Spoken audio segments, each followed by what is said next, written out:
اعوذ باللہ من الشیطان الرجیم بسم اللہ الرحمن الرحیم وبہ نستعین وہو خیر ناصر ومعین وصلی اللہ علی سیدنا مولانا بالقاسم محمد وآلہ الطیبین الطاہرین ولعنۃ اللہ علی اعدائہم اجمعین اما بعد قال الحکیم فی قرآن الکریم بسم اللہ الرحمن الرحیم والعصر ان الانسان لفی خسر الا الذین آمنوا وعملوا الصالحات وتواصوا بالحق وتواصوا بالصبر۔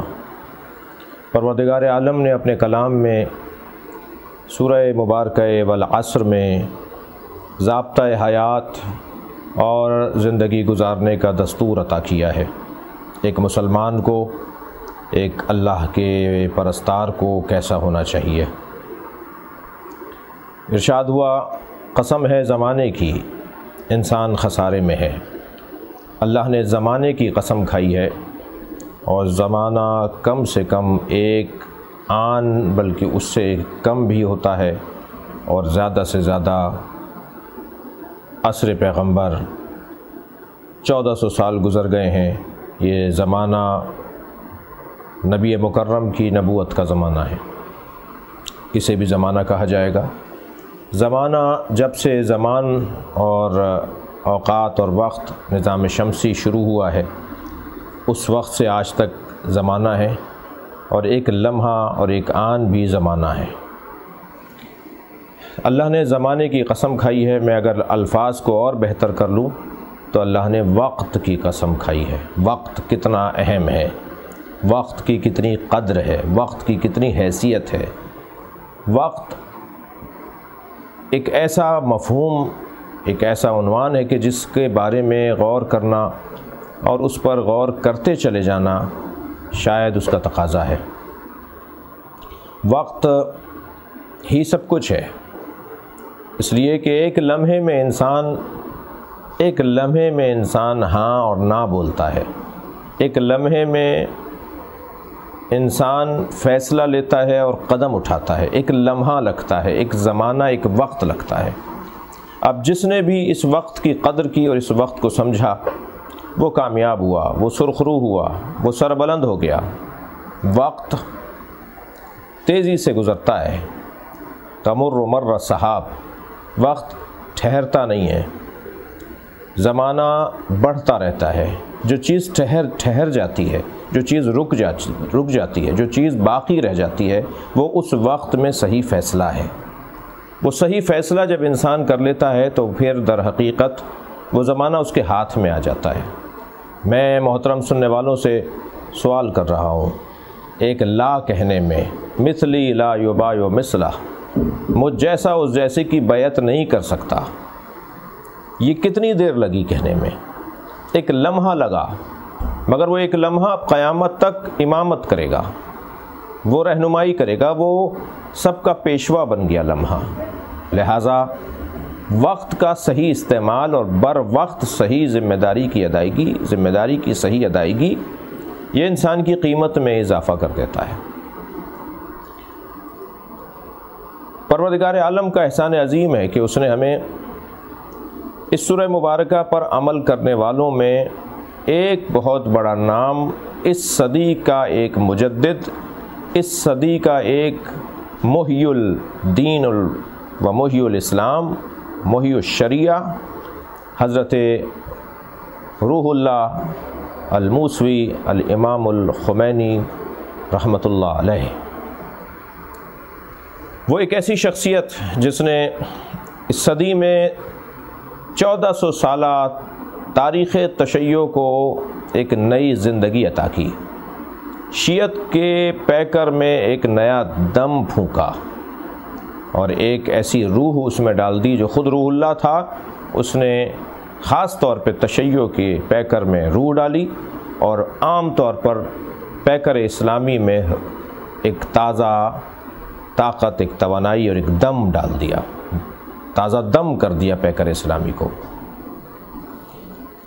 جب امام خمینی رحمۃ اللہ علیہ کا انقلاب بپا ہوا، یعنی انقلاب اسلامی ایران، کیونکہ یہ بات بھی طے ہے کہ جیسے اسلام بغیر نام مصطفیٰ کے نہیں ہے، جیسے پاکستان قائد اعظم محمد علی جناح اور علامہ اقبال رحمۃ اللہ علیہما کے بغیر نہیں ہے،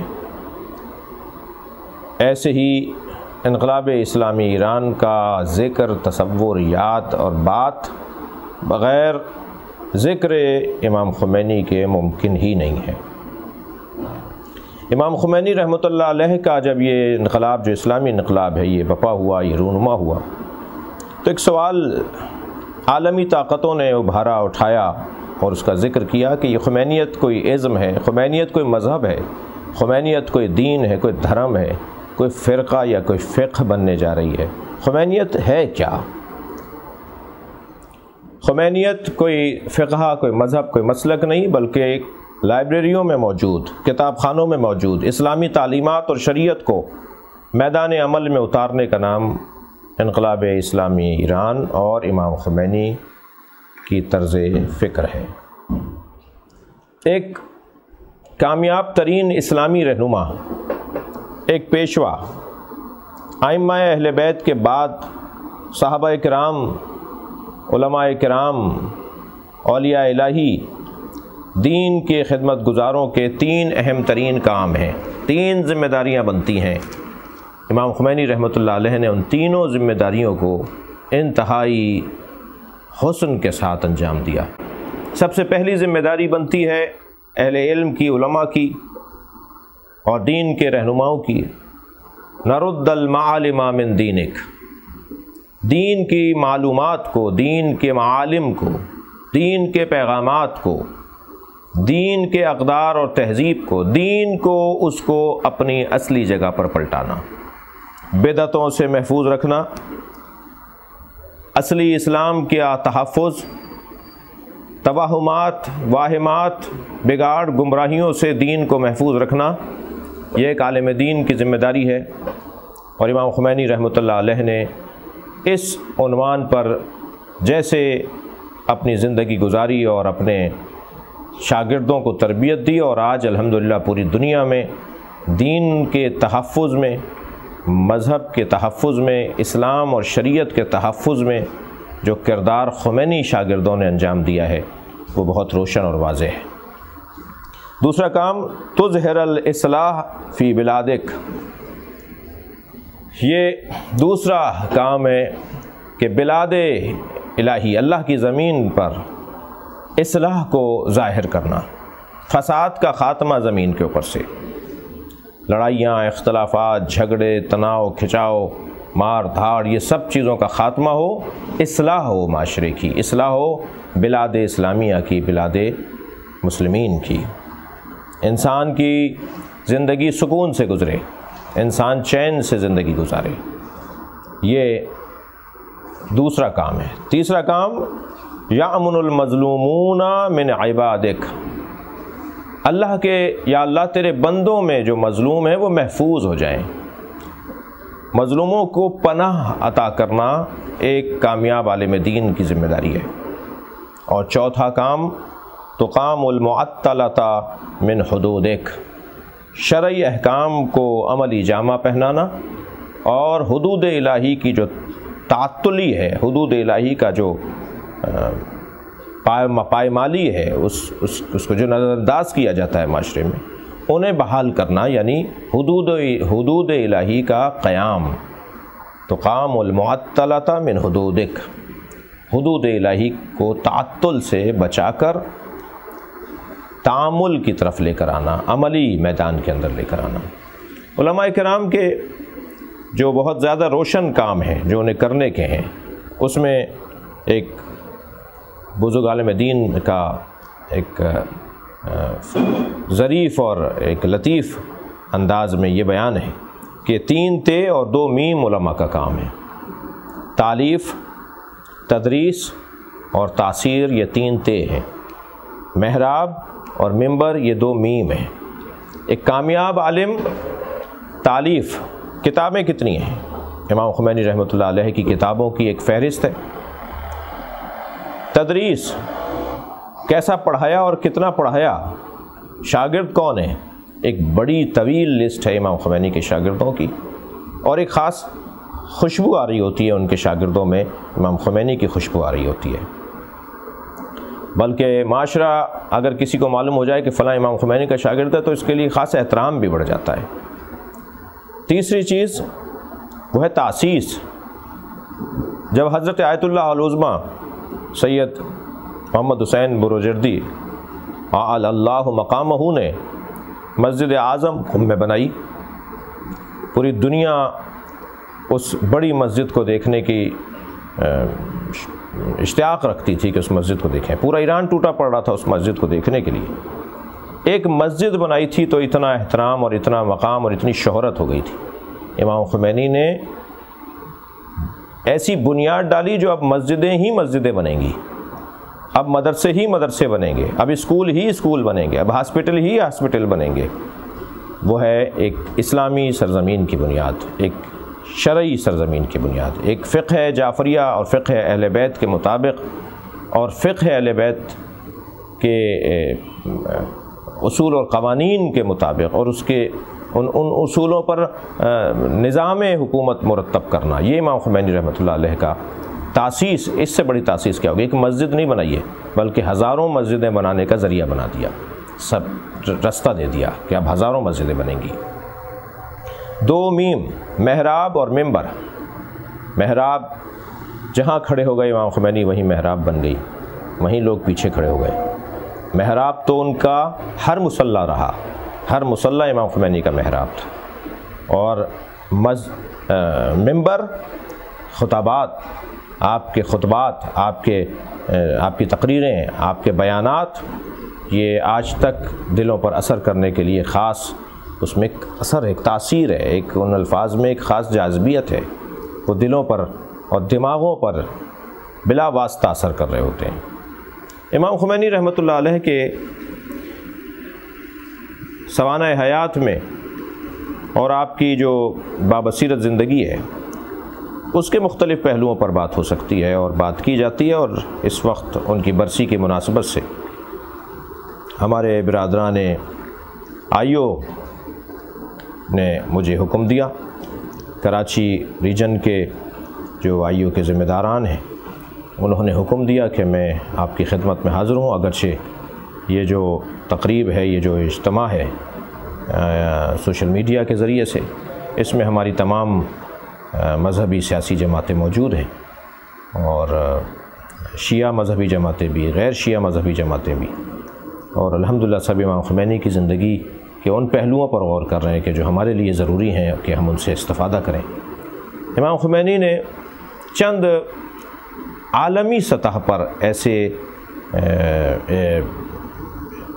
فیصلے لیے، ایسے اقدامات اٹھائے، ایک ایسا ایک رہنمائی عطا کی جو عالمی سطح پر لوگوں کے لیے، صرف مسلمانوں کے لیے نہیں بلکہ پوری دنیا کے لوگوں کے لیے، خاص طور پہ جو جمہوریت کا عنوان جنہیں یاد رہتا ہے اور جمہوریت کو عنوان قرار دیتے ہیں، ان کے لیے بڑے حسین رہنما اصول ہیں۔ سب سے پہلے تو امام خمینی نے انتخابات اور الیکشن کے مفہوم کو روشن کیا۔